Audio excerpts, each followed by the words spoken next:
Good morning. Today, no. Yeah, it's still morning. Today, we are going to make chicken broth. So, let's go catch us one chicken.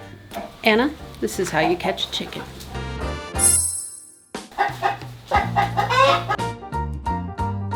Hey, Jeffrey. Yeah? What are you doing, sir?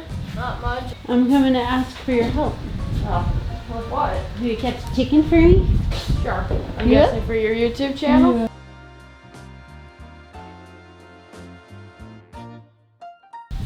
The pure, well, what one? They're both kind of white. The one with the black tail or the white tail? White tail. White tail. That guy right there.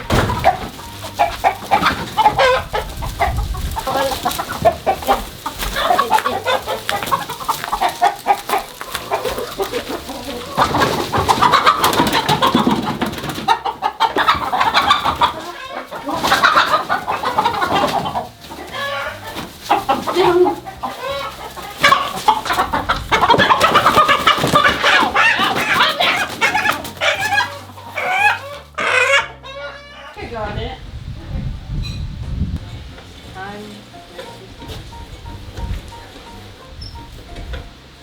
This is not a how to kill chicken 101. I'm just showing you guys what I'm doing today.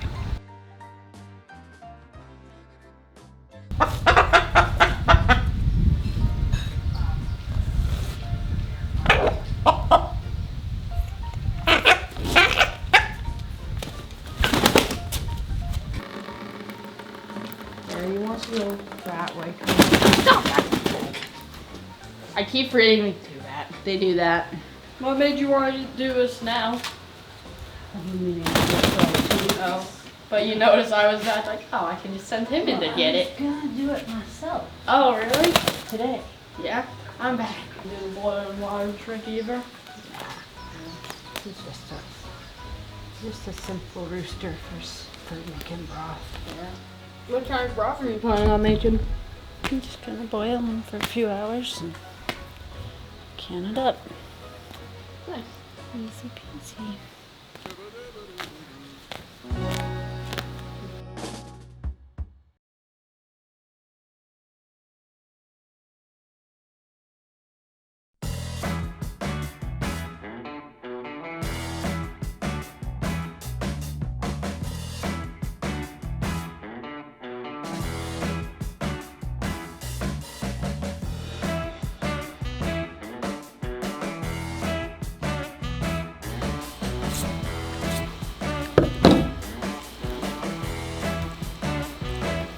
Like I said, this is not a how-to.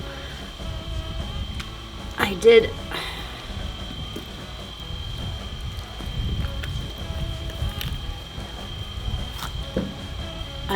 end up plucking him for the most part, just because it turned out to be a lot easier with this particular chicken than I was anticipating, and I feel like that's gonna add so much flavor to the broth.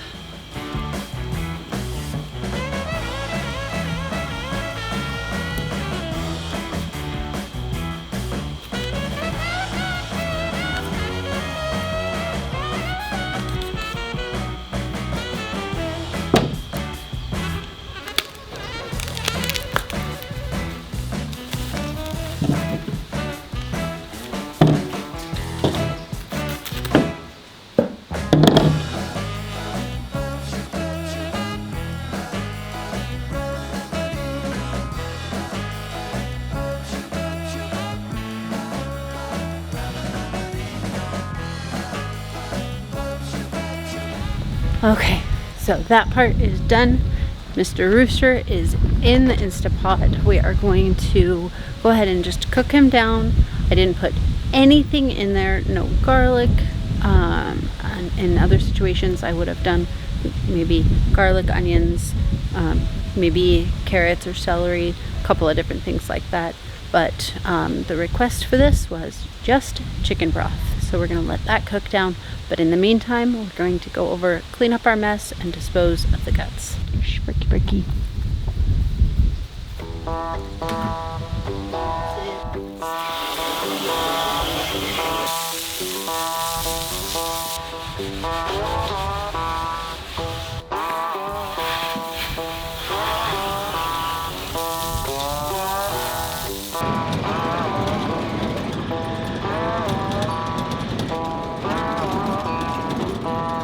Well, that was an interesting little detour because as I was cleaning up the table and everything, I got a text saying there is a dog down here that doesn't belong. And so when that happens, we have to act quickly. And I know that a lot of people might not understand, but when you're dealing with livestock and you have cows, sheep, chickens, all these things that need protecting, somebody else's dog or a wild dog is the very last thing that you want. I promise you.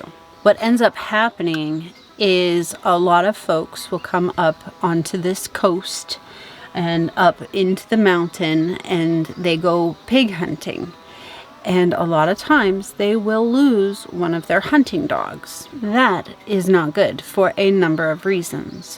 One, these hunting dogs are trained to track and kill things.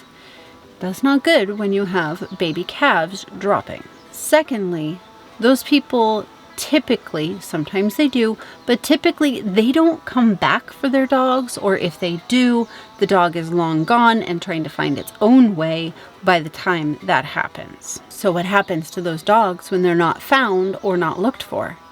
Well, they find each other and they pack up and make babies. And that, my friend, is exactly one of the main ways that you get a pack of wild dogs. And that is very dangerous for not just cattle ranchers, but people who have livestock in general. Anyways, I had to go check on that dog and make sure that the situation was good. It was under control. Whose dog is this? Well, it turned out that it was our friend and neighbor's, so that was good.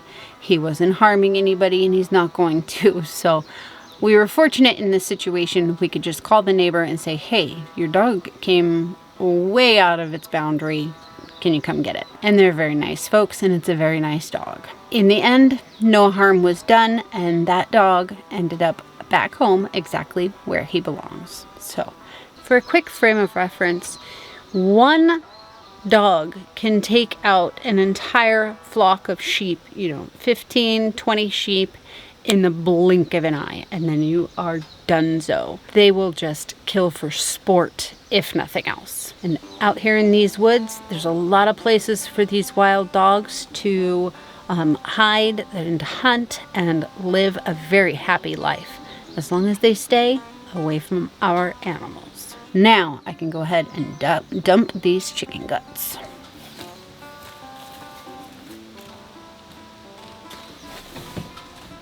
Now that we have that out of the way, and while we're waiting for our chicken broth, today is Valentine's Day, and I happen to have the sweetest, most lovely Valentine I could ever ask for.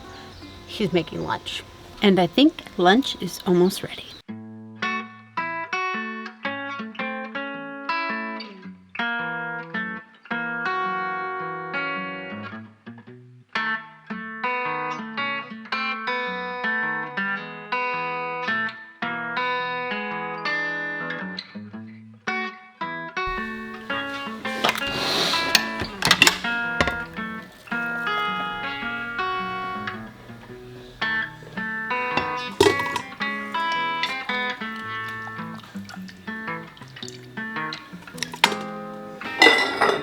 Well, how hot. Well, this afternoon got away from me quite a bit. After we got done with our lunch, I went to town, and now it's already late. I'm gonna go ahead and try to get this chicken broth jarred up and put into the pressure canner so that it can come out as soon as possible. It smells so good. So what I'm gonna do is I'm going to take these into quart jars.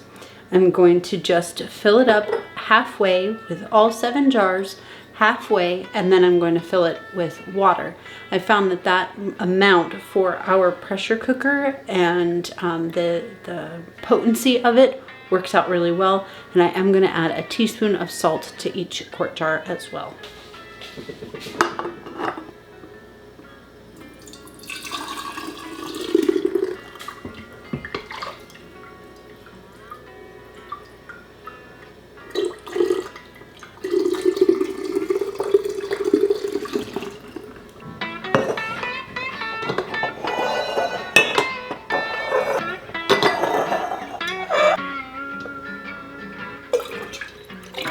make that 6. We're gonna stick with 6, top them off with water and 1 teaspoon of salt.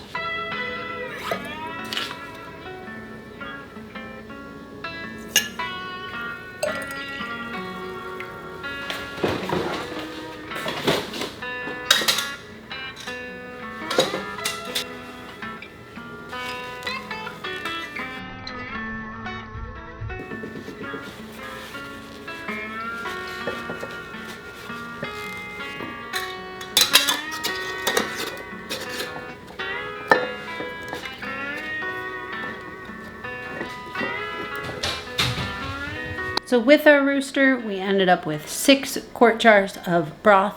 There is a decent amount of fat in there. I'm pleased with it. It's not overwhelming, but I think it's gonna be pretty tasty. I'm gonna go ahead and get this processed in the pressure canner. Thank you for joining me today on the Hamakua Homestead. I'll see you again soon.